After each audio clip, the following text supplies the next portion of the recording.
Hello everyone, आप सब कैसे हो। आशा करती हूँ कि आप सब ठीक होंगे।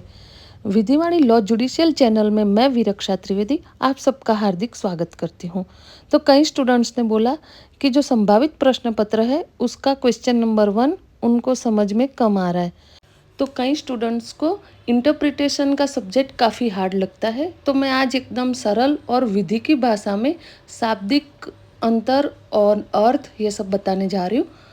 तो आप जैसे जैसे मेरी वीडियो आगे चलती है आप ध्यान से सुने और साथ में जो भी मैंने नोट्स लिखी है उसका स्क्रीनशॉट लेके एक अपनी खुद की अच्छी सी 5 से 6 पेज की नोट्स तैयार करो और ऐसे एज इट इज़ आप लिख के आ जाओगे तो भी आपके बहुत अच्छे मार्क्स आ जाएंगे। तो प्रश्न नंबर 1 है, निर्वचन के शाब्दिक व तार्किक व्याख्या का अर्थ एवं अंतर निर्णित वादों की सहायता से बताना है। तो सबसे पहले हम शाब्दिक अर्थ क्या है ये समझते हैं, जिसको हम लिटरल भी बोलते हैं। किसी घोषणा पत्र या लिखित सामग्री के शब्दों का सीधा और स्पष्ट अर्थ समझना, यानी कि संविधि में प्रयुक्त शब्दों को उन्हीं के अनुरूप अर्थ दिया जाता है। अपना कोई दिमाग नहीं लगाना इसमें, जो संविधि में दिया है उसी का ही अर्थ निकालना है। उसमें शर्त ये रहनी चाहिए कि भाषा एवं शब्द स्पष्ट और असंदिग्ध हो। एक उदाहरण के जरिए समझते, यदि एक एनजीओ अपने घोषणा पत्र में ये कहता है कि हम सभी के लिए सस्ती शिक्षा का सुनिश्चित करेंगे, तो शाब्दिक व्याख्या का अर्थ ये हुआ कि शिक्षा को सस्ता बनाने का वचन दे रहे, बिना किसी अन्य अर्थ पर विचार किए बिना।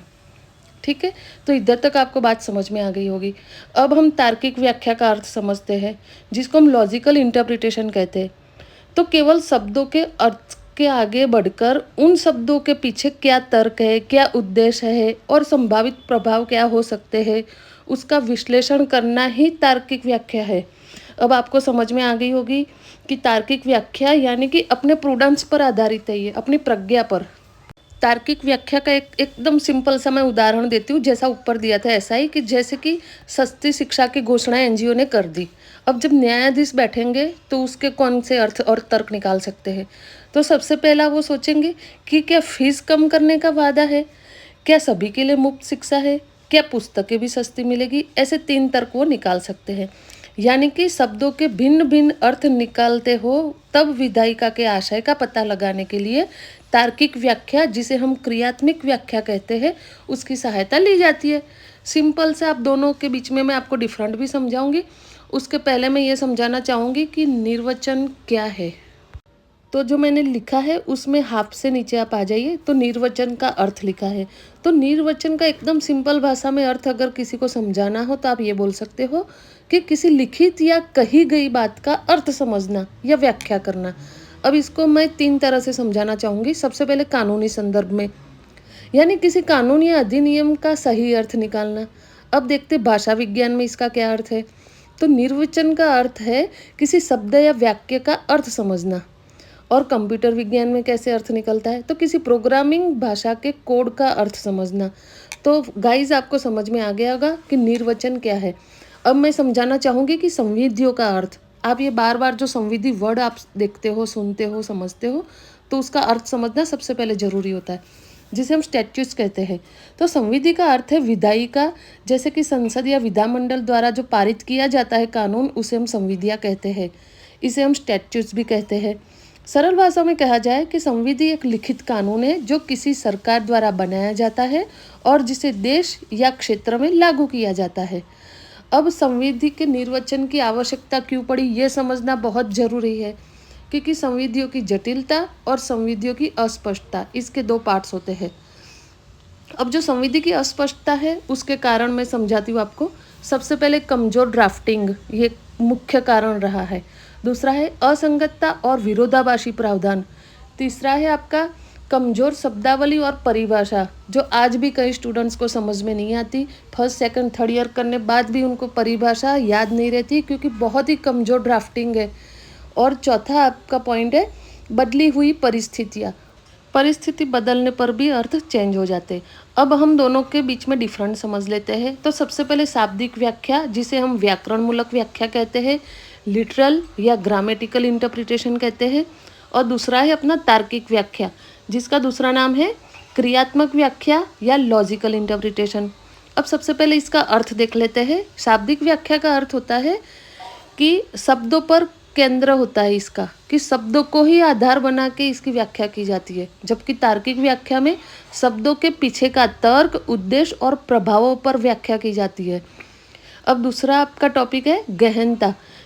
मेरा गलती से ए टॉपिक बी में आ गया है और बी टॉपिक 1 में आ गया है, तो आप कृपया इसको थोड़ा चेंज करके देख लीजिएगा।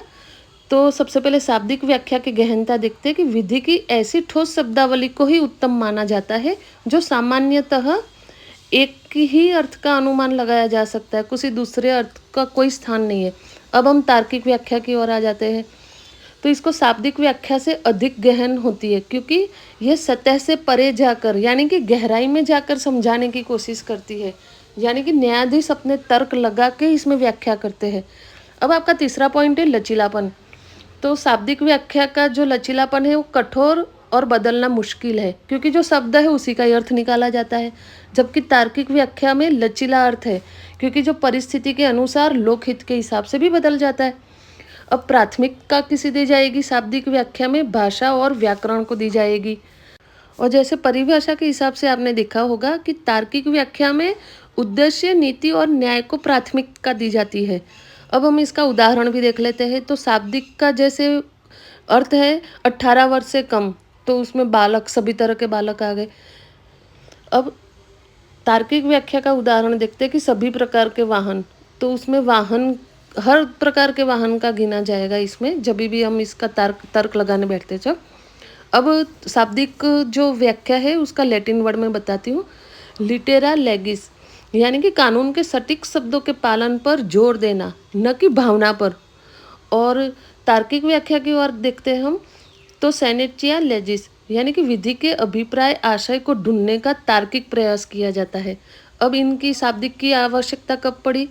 तो भाषा एवं शब्द स्पष्ट तथा संदिग्ध होते हैं, यानी कि एकदम स्पष्ट भाषा सरल शब्दों में कही जाती है, जब शाब्दिक व्याख्या आसानी से हो जाती है। जबकि तार्किक व्याख्या की जरूरत कब पड़ती है, आवश्यकता कब पड़ती है? तो भाषा व शब्द अवांछित एवं असंगत परिणाम देने वाले हो, तब उसकी व्याख्या करनी जरूरी हो जाती है। अब ये किस पर आधारित है? तो शाब्दिक विधि है वो ठोस शब्दावली पर आधारित है, जबकि तार्किक व्याख्या है वो अपनी प्रज्ञा पर आधारित है, यानी कि अपनी प्रूडेंस, आपका विवेक क्या है। ठीक है, तो दोस्तों आपने ये आज कितने पॉइंट मैंने बताए हैं? 1 2 3 4 5 6 7 8 9 पॉइंट आपको बताए हैं, जिसके जरिए आप आसानी से अंतर समझ गए होंगे और एग्जाम में 5 से 6 पॉइंट लिख के आओगे तो भी बहुत अच्छा पेपर पड़ेगा। और सेम एज इट इज़ ही फॉर्मेट में आप क्वेश्चन का आंसर करिएगा, ताकि आपका जो एग्जामिनर है उसको पता चल जाएगा कि स्टूडेंट्स को बहुत ही अच्छे से समझ में आ चुका है ये टॉपिक। अब हम देखते हैं कि इसके डिसाइडेड केस क्या है, जो आपके प्रश्न भी लिखा गया है। तो सबसे पहले हम शाब्दिक नियम है उसके मैं आपको सिर्फ 2 ही केस बताऊंगी। तो सबसे पहला केस है गुजरात ऊर्जा विकास निगम लिमिटेड बनाम SR power limited, AIR 2008, supreme court 1921। तो इसमें उच्चतम न्यायालय द्वारा यह प्रतिपादित किया गया था कि सामान्यतः अर्थान्वयन के शाब्दिक नियम को ही अंगीकृत किया जाना चाहिए।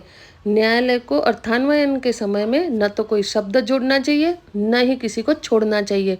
तो आप इस केस को ऐसे याद रखो, न छोड़ना न जोड़ना। ठीक है, तो गुजरात का जो ज आता है उसके हिसाब से आप जोड़ना का ज याद रखो, तो ऐसे ट्रिक निकालोगे तो बहुत ही अच्छे से याद रह जाएगा। और मैंने क्या ट्रिक आजमाई है कि एक केस गुजरात का ऊपर लिखा है शाब्दिक में और दूसरा गुजरात का तार्किक का नीचे लिखा है, ताकि 2 गुजरात एक साथ आपको याद रह जाएंगे। अब शाब्दिक नियम का दूसरा केस मैंने लिखा है जमुना प्रसाद बनाम स्टेट। इस मामले में यह कहा गया है कि विधि की ऐसी ठोस शब्दावली को ही उत्तम माना जाता है जिससे एक ही अर्थ का अनुमान लगाया जा सकता है। शब्दावली को, यानी कि जो आपकी डिक्शनरी होती है ना, उस हिसाब से इसको याद रखो। ठीक है, और ये केस कब हुआ था वो याद रखने की ज़्यादा ज़रूरत नहीं है, आप सिर्फ नाम लिख के आ जाओगे तो भी बढ़िया आपके मार्क्स मिल जाएंगे। अब हम तार्किक व्याख्या का जो नियम है उसके 2 केस लिख लेंगे। तो सबसे पहला लिखा है मैंने कनाडा शुगर रिफाइनिंग कंपनी बनाम आर, 1898 का केस है, सुप्रीम कोर्ट 735 नंबर का। तो इसमें क्या कहा गया था? तो संविधि के प्रत्येक उपबंध की संरचना उसके संदर्भ एवं उपबंधों के साथ ही की जानी चाहिए। अलग अलग साधनों के प्रयुक्त अलग अलग शब्दों का कोई भिन्न भिन्न यानी कि डिफरेंट डिफरेंट अर्थ मीनिंग आपको नहीं निकालना है। ठीक है। अब दूसरा केस है आपका गुजरात हाउसिंग बोर्ड बनाम दामजी वीरेंद्र मेहता AIR 1997 गुजरात 106। देखो आगे ना दूसरा भी गुजरात का केस, तो ऐसे आप इन दोनों को रिलेट करके चलोगे तो बहुत ही अच्छे से याद रह जाएगा। तो इस मामले में क्या कहा गया था, तो व्याख्या के समय न्यायालय को संविधि के शीर्षक यानी कि टाइटल एवं उसकी प्रस्तावना प्रियम्बल पर भी विचार करना चाहिए, क्योंकि प्रस्तावना संविधि का मुख्य उद्देश्य का संकेत देती है। ठीक है गाइज, तो अब आप ये चारों केस लिख के आ जाओगे तो आपके वैसे ही 2 पेज भर जाएंगे। ठीक है। तो फ्रेंड्स, आप ऐसे ही मेरी चैनल को सपोर्ट करते रहिए। ये 29 तारीख को इस चैनल को 1 महीना कंप्लीट हो जाएगा। मैं चाहती हूँ जब तक 200 सब्सक्राइबर हो जाने चाहिए, और इसी की नोट्स मैंने टेलीग्राम चैनल पे रख दी गई है। तो guys please like share and subscribe, और अपने दोस्तों के साथ शेयर करना ना भूलें। Till then bye bye, see you, take care.